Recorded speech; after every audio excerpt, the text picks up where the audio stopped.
ಕಳೆದ ವಾರ ಇಡೀ ರಾಜಧಾನಿ ಬೆಂಗಳೂರಲ್ಲಿ ನಡೆದಂತ ಕಾಂಗ್ರೆಸ್ ಪವರ್ ಪಾಲಿಟಿಕ್ಸ್ ವಿಚಾರ ಈಗ ದೆಹಲಿಗೆ ಶಿಫ್ಟ್ ಆಗುವಂತ ಮುನ್ಸೂಚನೆ ಕಾಣ್ತಾ ಇದೆ.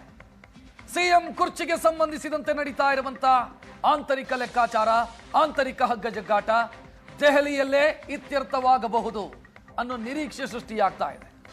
ಸಿಎಂ ಕುರ್ಚಿಯ ವಾರ್ 3 ಪವರ್ ಸೆಂಟರ್ಗಳು ಸೃಷ್ಟಿಯಾಗಿದೆ. ಈ ವಾರ ದೆಹಲಿಗೆ ಶಿಫ್ಟ್ ಆಗೋ ಸಾಧ್ಯತೆ ಮತ್ತೆ ಕಾಣಿಸ್ತಾ ಇದೆ. ಹೈ ವೋಲ್ಟೇಜ್ ಮೀಟಿಂಗ್ಗಳಾಗಿದೆ. ಇದೇ ವಾರ ಕ್ಲೈಮ್ಯಾಕ್ಸ್ ಆಗಬಹುದು ಅನ್ನುವಂಥ ಸಾಧ್ಯತೆ ಇದೆ. ಮುಖ್ಯಮಂತ್ರಿ, ಉಪಮುಖ್ಯಮಂತ್ರಿ ಮಲ್ಲಿಕಾರ್ಜುನ್ ಖರ್ಗೆ ನಿವಾಸ ಫುಲ್ ಬ್ಯುಸಿ ಇತ್ತು ಕಳೆದ ವಾರ ಇಡೀ. ದಾಳ ಪ್ರತಿದಾಳ, ಅಸ್ತ್ರ ಪ್ರತ್ಯಸ್ತ್ರ ಇದೆಲ್ಲವೂ ಕೂಡ ಪ್ರಯೋಗ ಆಗಿತ್ತು. ಆದರೂ ಕೂಡ ಏನಾಗತ್ತೆ ಅನ್ನೋದಕ್ಕೆ ಸ್ಪಷ್ಟ ಚಿತ್ರಣ ಸಿಕ್ಕಿಲ್ಲ. ದಿನಕ್ಕೊಂದು ಬೆಳವಣಿಗೆಗಳು ನಡೀತಾ ಇದೆ. ಅದು ರೋಚಕತೆಯನ್ನು ಕೂಡ ಪಡೀತಾ ಇದೆ. ರಾಜ್ಯ ಕಾಂಗ್ರೆಸ್ನಲ್ಲಿ ಸೃಷ್ಟಿಯಾಗಿರುವಂಥ ಆಂತರಿಕ ಹಗ್ಗಜಗ್ಗಾಟ ಸದ್ಯ ಕರ್ನಾಟಕದಲ್ಲಿ ಬಗೆಹರಿಯೋ ಲಕ್ಷಣ ಇಲ್ಲ.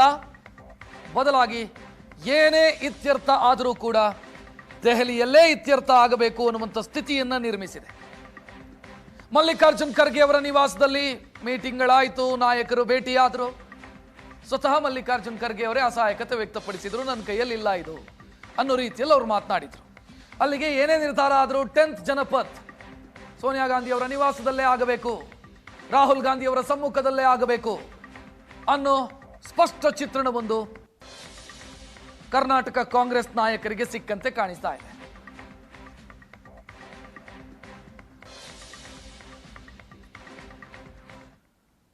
ರಾಜ್ಯ ಕಾಂಗ್ರೆಸ್ನ ಸಮಸ್ಯೆಯನ್ನ, ಹಗ್ಗಜಗ್ಗಾಟವನ್ನ ಮಲ್ಲಿಕಾರ್ಜುನ್ ಖರ್ಗೆ ಬಗೆಹರಿಸಬಹುದು ಅನ್ನುವಂಥ ಸಾಧ್ಯತೆ ಇತ್ತು. ಕಳೆದ 2 ದಿನದಿಂದ ಅವರ ಮನೆಯ ಸುತ್ತವೇ ಹಲವು ಬೆಳವಣಿಗೆಗಳು ನಡೀತಾ ಇತ್ತು. ಬಟ್ ಅವರು ಅಸಹಾಯಕತೆ ವ್ಯಕ್ತಪಡಿಸಿದ ರೀತಿಯಲ್ಲಿದೆ. ರಾಜ್ಯ ಕಾಂಗ್ರೆಸ್ನ ಬೆಳವಣಿಗೆಯ ಬಗ್ಗೆ ಮಲ್ಲಿಕಾರ್ಜುನ್ ಖರ್ಗೆ ಅವರೇ ಬೇಸರ ವ್ಯಕ್ತಪಡಿಸಿದ್ದಾರೆ.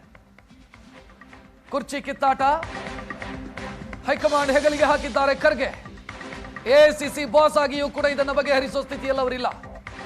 ಎಲ್ಲವನ್ನ ಹೈಕಮಾಂಡ್ ನೋಡ್ಕೊಳ್ಳುತ್ತೆ ಅಂದ್ರೆ ಗಾಂಧಿ ಪರಿವಾರ ನೋಡ್ಕೊಳ್ಳುತ್ತೆ ಅಂತ ಹೇಳಿರೋದು ಮಲ್ಲಿಕಾರ್ಜುನ್ ಖರ್ಗೆ ಅವರು.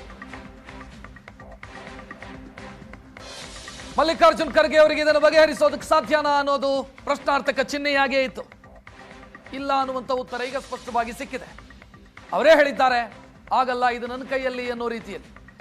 ಏನೇ ಇದ್ರೂ ಕೂಡ ದೆಹಲಿ, ಏನೇ ಇದ್ರೂ ಕೂಡ ಗಾಂಧಿ ಪರಿವಾರ, ಅವರು ಬಗೆಹರಿಸಿದ್ರೆ ಸರಿ ಹೋಗುತ್ತೆ, ಇಲ್ಲ ಅಂತಾದ್ರೆ ಮುಂದುವರಿಯುತ್ತೆ ಅನ್ನುವಂಥ ಮುನ್ಸೂಚನೆ.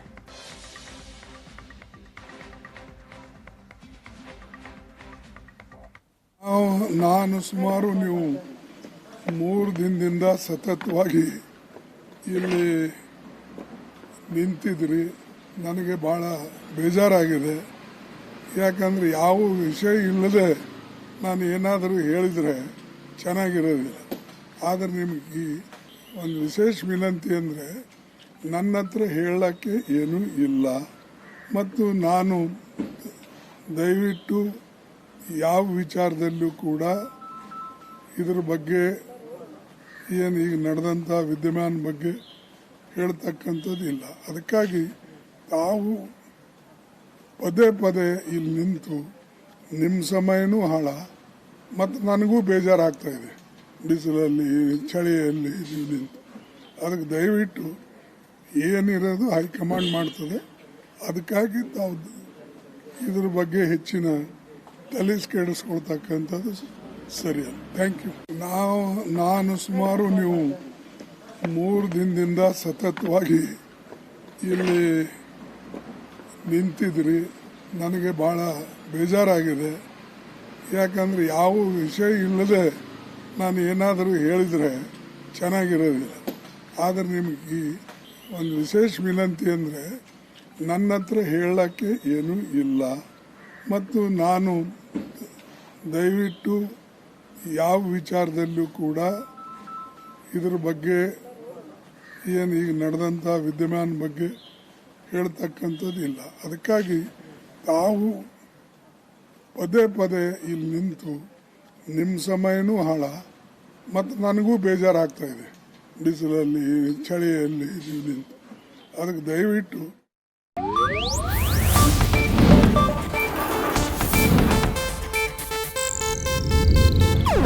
ಇದು ಏಷ್ಯಾನೆಟ್ ನ್ಯೂಸ್ ನೆಟ್ವರ್ಕ್ ಪ್ರಸ್ತುತಿ.